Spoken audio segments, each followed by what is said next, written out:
ഭരണത്തിൽ വന്നു കഴിഞ്ഞാൽ നിയോജക മണ്ഡലത്തിൽ വിജയിച്ച് വന്നു കഴിഞ്ഞാൽ തീർച്ചയായിട്ടും വികസനം അത് ഒരു ഫ്ലെക്സിൽ മാത്രം ഒതുങ്ങില്ല എന്ന് ഞങ്ങൾക്ക് പറയാൻ സാധിക്കും.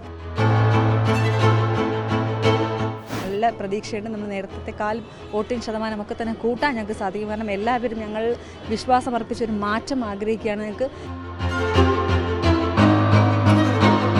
തിരുവനന്തപുരം നഗരസഭയുടെ ഭരണം പിടിച്ച ഒരു സെമി ഫൈനൽ മാത്രമാണ്. ഫൈനൽ നമുക്ക് വരാനിരിക്കുന്നതേ ഉള്ളൂ. നമുക്ക് എന്തായാലും കുറച്ച് ദിവസങ്ങളിലേ ഉള്ളൂ. അപ്പോൾ ഫൈനലിൻ്റെ റിസൾട്ട് നമുക്ക് കാത്തിരിക്കാം.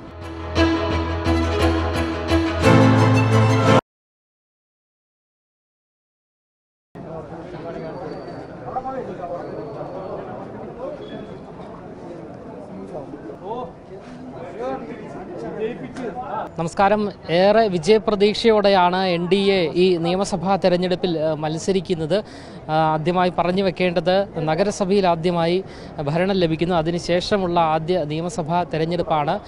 നിലവിലിപ്പോൾ ഡെപ്യൂട്ടി മേയർ ഉൾപ്പെടെയുള്ള നേതാക്കളും എല്ലാവരും തന്നെ നിലവിലിപ്പോൾ രാജീവ് ചന്ദ്രശേഖരൻ്റെ നാമനിർദ്ദേശ പത്രിക സമർപ്പിച്ചതിന് ശേഷം ഇപ്പോൾ പുറത്തേക്ക് ഇറങ്ങിയിരിക്കുകയാണ്. ഡെപ്യൂട്ടി മേയറാണ് ഇപ്പോൾ നമ്മളോടൊപ്പം ഉള്ളത്.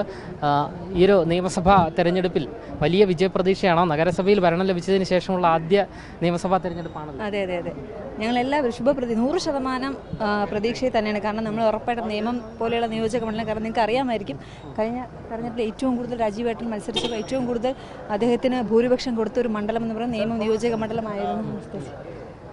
അപ്പോൾ തീർച്ചയായിട്ടും ഞങ്ങൾ അദ്ദേഹം തന്നെ പല തവണ സൂചിപ്പിച്ചിട്ടുണ്ടായിരുന്നു നിയമം ജനത അദ്ദേഹത്തിന് തന്നിട്ടുള്ള സ്നേഹത്തിൻ്റെ കാര്യം. അപ്പോൾ തീർച്ചയായിട്ടും അത് ഇപ്രാവശ്യവും, കാരണം അവിടെ ഓരോ ജനങ്ങളും ആഗ്രഹിക്കുന്നത്, ഞങ്ങളൊക്കെ ഇലക്ഷൻ വർക്കിന് ഇറങ്ങുമ്പോൾ ഓരോ ആളുകളും ആഗ്രഹിക്കാൻ രാജീവേട്ടൻ തന്നെ വരണം. കാരണം രാജീവ്ജി ഭരണത്തിൽ വന്നു കഴിഞ്ഞാൽ നിയോജക മണ്ഡലത്തിൽ വിജയിച്ച് വന്നു കഴിഞ്ഞാൽ തീർച്ചയായിട്ടും വികസനം അത് ഒരു ഫ്ലെക്സിൽ മാത്രം ഒതുങ്ങില്ല എന്ന് ഞങ്ങൾക്ക് പറയാൻ സാധിക്കും. പലതും അവിടെ ഫ്ലെക്സിൽ മാത്രം ഒതുങ്ങിപ്പോകുന്ന സാഹചര്യമാണ് അവിടെ നിലവിലുള്ളത്. പക്ഷേ ഇനി അങ്ങനെ ആയിരിക്കില്ല. രാജീവ്ജി നമ്മുടെ നിയോജക മണ്ഡലത്തിന് MLA ആയിട്ട് വന്നു കഴിഞ്ഞാൽ പദ്ധതികളൊക്കെ തന്നെ, കേന്ദ്ര പദ്ധതികളാവട്ടെ ഒക്കെ തന്നെ ജനങ്ങൾക്കിടയിലേക്ക് ഇറങ്ങി പ്രാവർത്തികമാക്കുന്നതിനൊക്കെ തന്നെയുള്ള നടപടികൾ ഉണ്ടാവും, നമുക്ക് വിശ്വാസമുണ്ട്.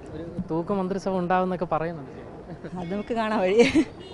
എന്നാൽ ഞങ്ങൾക്ക് എന്തായാലും നല്ല പ്രതീക്ഷയുണ്ട്. നമ്മൾ നേരത്തെക്കാൾ വോട്ടിംഗ് ശതമാനമൊക്കെ തന്നെ കൂട്ടാൻ ഞങ്ങൾക്ക് സാധിക്കും. കാരണം എല്ലാവരും ഞങ്ങൾ വിശ്വാസം അർപ്പിച്ചൊരു മാറ്റം ആഗ്രഹിക്കുകയാണ്. ഞങ്ങൾക്ക് താഴെത്തട്ടിൽ ഇറങ്ങി വർക്കിനിറങ്ങിയപ്പോൾ തന്നെ എനിക്ക് മനസ്സിലായി.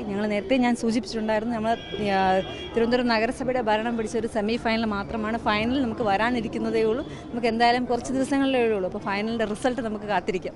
ഡെപ്യൂട്ടി മേയറുടെ വോട്ടുകളെല്ലാം തന്നെ, ആ ഒരു ഭാഗത്തുള്ള വോട്ടുകളെല്ലാം തന്നെ ഉറപ്പല്ലേ? അത് RC അല്ലാതെ വേറെ എവിടെ പോകാനോ?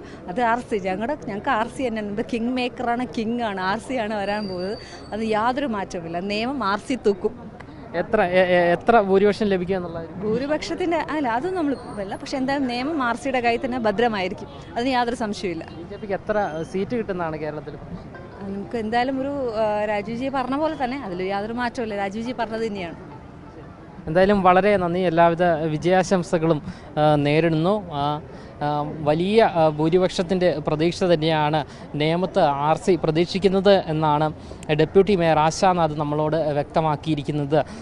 ഈ ഒരു തെരഞ്ഞെടുപ്പിൻ്റെ പ്രത്യേകത നേരത്തെ പറഞ്ഞതുപോലെ നഗരസഭയിൽ BJPക്ക് അധികാരം ലഭിച്ചതിന് ശേഷമുള്ള കേരള ചരിത്രത്തിൽ തന്നെ ആദ്യമായാണ് ഇത്തരത്തിൽ BJPക്ക് ഒരു നഗരസഭ കേരളത്തിൽ ഭരിക്കാൻ സാധിക്കുന്നത്. അതിനുശേഷമുള്ള ആദ്യ നിയമസഭാ തെരഞ്ഞെടുപ്പ്. അതുകൊണ്ട് തന്നെ വലിയ വിജയം നേമത്ത് ഉൾപ്പെടെ കേരളത്തിലുടനീളം നേടാൻ സാധിക്കുമെന്നുള്ള പ്രതീക്ഷ തന്നെയാണ് BJPക്ക് ഇപ്പോൾ ഉള്ളത്. ക്യാമറമാൻ അഖിൽ അശോകിനൊപ്പം അമൽ രുദ്ര, മറുനാടൻ മലയാളി, തിരുവനന്തപുരം.